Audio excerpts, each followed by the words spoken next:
Hello there. I am kicking off a special series for this year to address the monumental challenges that have been facing us, and especially facing leaders of this year. Addressing diversity seems like an appropriate place to start, since many of the inquiries that I've been receiving as of late have been around that effort. In the 1990s, diversity was the cool buzzword to have on the wall of many companies, on the paintings in offices, or perhaps even as a principled value on the careers page of many company websites. In the early 20s, that continue to echo that same sentiment within that year. But the commitment that was originally ignited seemed to dwindle a bit. Perhaps the need did not seem as apparent anymore. After all, there was the increase, regardless of the size, of faces that looked different from the majority. Diversity began to morph into a broader requirement that no longer meant expanding the opportunities and representation of the community customer base, or even of those who were traditionally exploited and alienated as initially intended. It began to mean differences in general. If we have people who are all different in some way, we're representing diversity, are we not? We have introverts, we have extroverts, we have the innovators as well as the producers, we have the left-handed and the right-handed, and if we are really bold, we will even focus on gender diversity, bringing in more females. However, racial diversity became something passé, as inappropriate to bring it up as when it initially became a very important goal. Only decades prior, it was a priority, and only decades later, it became out of fashion. And you better not dare speak of racism, because if you are so lucky to be one of the selected few to get let in, you certainly did not want to risk that access. Now comes a time when we are all humbled. The United States is humbled, and dare I say, the world has been humbled. The egregious, painstaking, and monstrous pandemic, also known as COVID-19, has given everyone, all of us, a grand spanking. Regardless of your privileged position, it has everyone searching for the steering wheel, the continuous drive to regain what we perceived as control. On the best days, we even aim to grasp an intimate purpose for our lives. While our wounds were still open, some may have perceived theirs as healing or being healed, and others with gashes wide open. George Floyd happens. For some, this was the absolutely last emotional straw, the last straw of racism that had been detrimentally deadly to their livelihood, figuratively and physically, for a very long time. And for others, it was the last straw because they were already against the wall due to the lasting damage of this pandemic and other environmental conditions. And for some, well, for others, their eyes were opened for the absolutely first time, if you can imagine that. Or perhaps it was the first occasion that they had to focus, the opportunity to focus on such ugliness that was nothing short of a rerun for many others. Perhaps it was the explosive cocktail that was created between a massive killing pandemic and a video that would give Freddy Krueger the chills. Whatever the reason, what appears to be a tipping point, the need for diversity, and dare I even say racial diversity, once again has our attention. I would like to spend some time focusing on 7 steps to expanding diversity within your organization. What is not covered comprehensively in this vlog is inclusion. Inclusion is very important, and I would say a class above diversity. And diversity is like the prerequisite, if you will, of inclusion. it's definitely easier to accomplish of the two. Though some may argue the opposite, ideally you would commit to taking both classes at the same time. And I know that some are saying, isn't diversity hard enough? Yet, if we are honest, yes, it is. It is, especially in this country. However, diversity is not and never will be sustainable without inclusion. So given the limited time available in this vlog, and kudos to those who are still here listening to me, because I know time is limited for many of us, we're going to focus on company diversity specifically. So step number one in achieving diversity for your organization is acknowledging that you don't know what you don't know. When I think of several conversations that I have had with people who work in talent acquisition for many major companies, or even professional associations for that matter, where there has been a lack of diversity, the main argument is that they cannot seem to find the right people of color. That it's so hard to find people of color to fill those roles and to be interested. Now, admittedly, I will say to you, I will confess, I'm often thinking, though sometimes not saying or asking, is it that you cannot find people of color, or you don't know what you just don't know? And the truth is that homogeneity is the most basic and easiest way to make decisions. And that is for all of us. So while kindergartners are the most loving and collaborative and friendly people among each other, they do tend to cling to one another. While they may be friendly to everyone, they bond with each other based upon their common experience living in a world of unknowns where they know a lot more than people think that they do, and they're often underestimated. And one of the first things that they learn is to categorize. They group the round shapes with other round ones, the purples with the purples, and the greens with the greens. Categorization, we learn from an early age, saves us time. And as we grow older, we continue to advance in the skill of categorization. Categorization adds efficiencies to our lives that we otherwise would not have. I personally have coded my closet based upon occasion, based upon the color of the material. And even when we are found of people who are not like ourselves, most of us, if we're honest, we tend to categorize. Since kindergarten, we have gravitated to those like us because it is more comfortable. And that is what we tend to do, categorize. Given that, considering the context in which we live, and I know that many people reading this blog or listening to this vlog are not in the United States. And I'm specifically referencing the United States and other countries that have been developed based upon economic racism for their foundation, and of course subsequent racial disparities. So in this context, obviously that is expounded. But we are humans, and if we are humans and of human nature, we tend to feel more comfortable around those who either share experiences with us or look like us.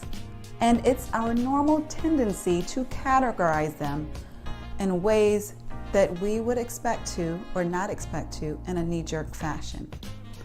And so this knee-jerk reaction of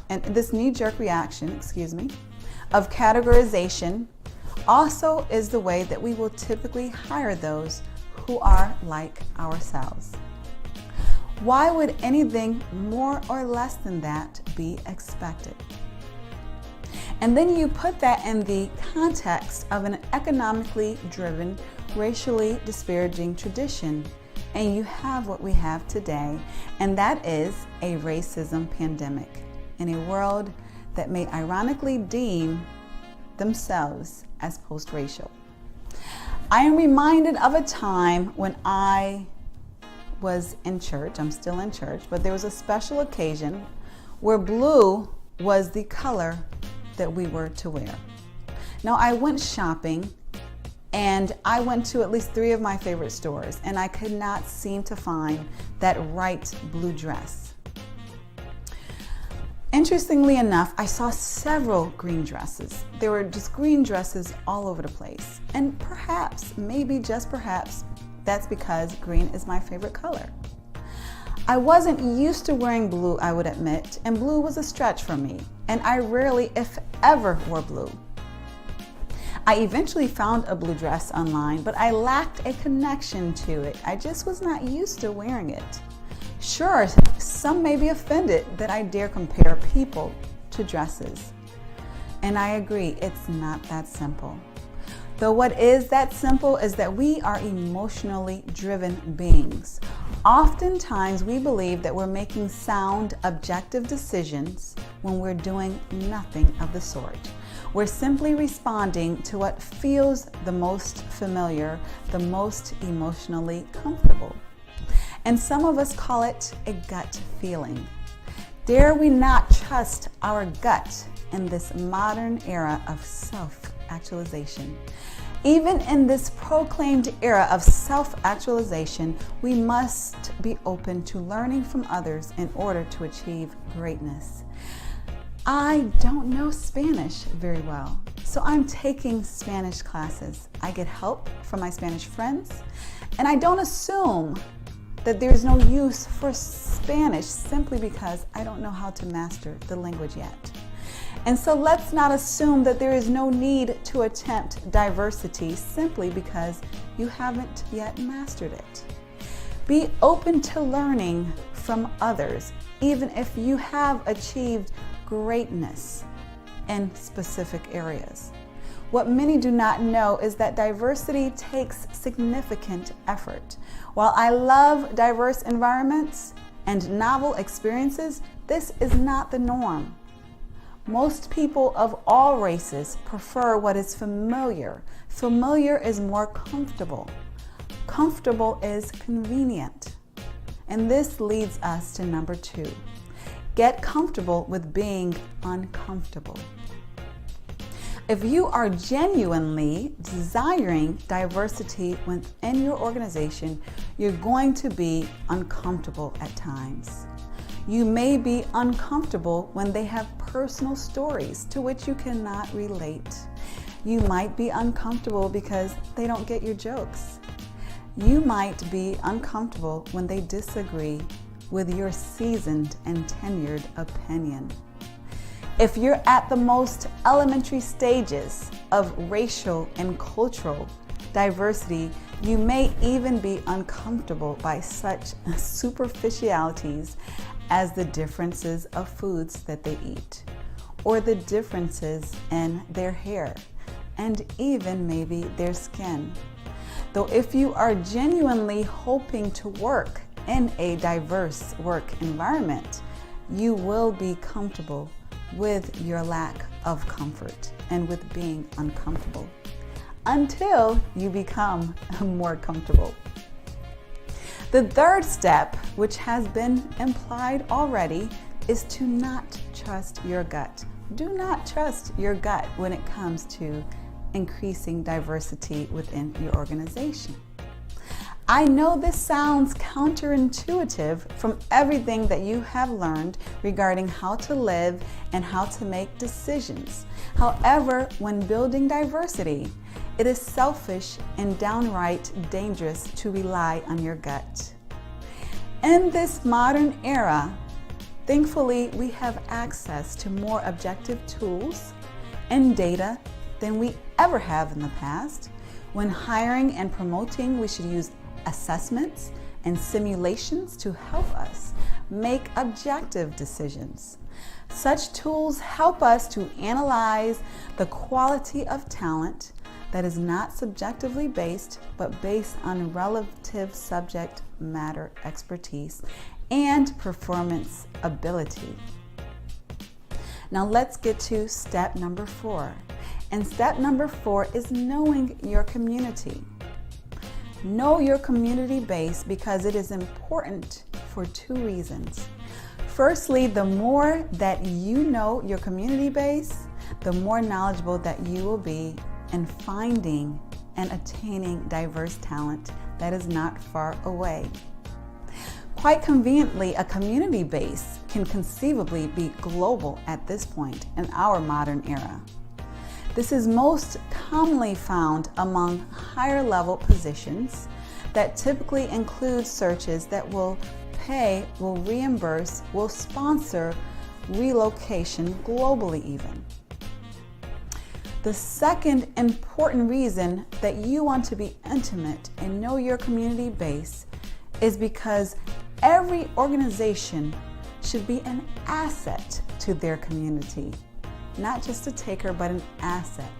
So if you're familiar with the community, if you're familiar with the inhabitants of the city in which your organization resides, then it will be difficult to understand it will be difficult for you to not understand how your community needs your service. And it will be easier for you to understand how you can ultimately serve your community.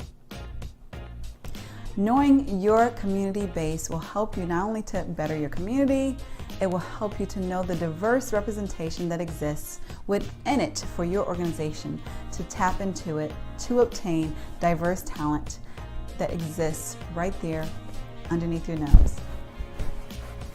Now, step number 5 is to know your customer base. Now, I know this is common knowledge in marketing, but oftentimes some organizations still tend to ignore what their company base is composed of. Many organizations have taken advantage of researching their customer base, but if you have not, I encourage you to do so. So when a workforce lacks the diversity and the thought perspective that is represented within their company base, or within their customer base, then selling and serving that customer audience places them in a disadvantage to do so. So it's important to know your customer base, because then you will know how to best serve and attract and continuously attract those who are interested in what you have to offer. Step number 6 is to make diversity a priority. Yes, if you're reading this, you have an intention of increasing diversity within your organization, hopefully. But it's not only important to have an intention to increase diversity, it's important to make it a priority. Why is this important? Because as we know, most of our days are fully occupied. They're busy. We're rushing to make deadlines, working positively toward various goals, and placing effort based upon the priorities, yes, the priorities of our organization. So there are some things that we will never get to, even though they're on our list. There is never a time when we get to do everything that we want to do, but we focus on what is prioritized at the highest by our leadership. We ensure that diversity is a priority by setting direct goals tied to it. In many areas of talent and HR especially, we want to move more qualitative to more non-numerical, sophisticated ways of measuring performance. However, quantitative measurement is needed when there is a lack of sophistication to do otherwise. And for most organizations, such sophistication regarding diversity just is not there. And so we still need to quantitatively measure the diversity progress. Also, dare I say, quantitative data is still king among most C-suite layers of top organizations. If diversity is a priority, then it will be measured. What is a priority is measured, and as we all know, what gets measured is what gets done. For example, in talent acquisition, are recruiters rewarded or evaluated based upon how highly they're providing diverse represented slates? Are there staff members with significant ties to underrepresented communities on the decision-making panels? Are leaders requiring a diverse representation of interviews when they are hiring? Are there active promotions and active sponsorship and mentor opportunities and programs for underrepresented groups? This helps to expand diversity, especially among the higher ranks of the organizations. And step number 7 is to be consistent. As Coach John Wooden once said, character is measured by what we do when no one else is looking. So if diversity is a real goal of your organization, then you want to institutionalize those practices far beyond what is publicly visible. But you want to communicate to your team, to your organization, that diversity is an important value of your organization. The best way to institutionalize diverse efforts is to make it a part of your traditional dashboards. When you measure quarterly the performance of your organization or your team, you can also measure hiring and retention of diverse talent bases. In addition to lag measures, you can also use lead measures that proactively link efforts to diverse outcomes, including recruitment and internal inclusion efforts. If you find this information interesting or helpful, I have a big ask for you, and that is to please share it with others, because I know that there are some people who are genuinely struggling with diversity, and I want this to be a help with them. So share with those, especially those leaders who you believe would benefit from this information, and have a phenomenal day.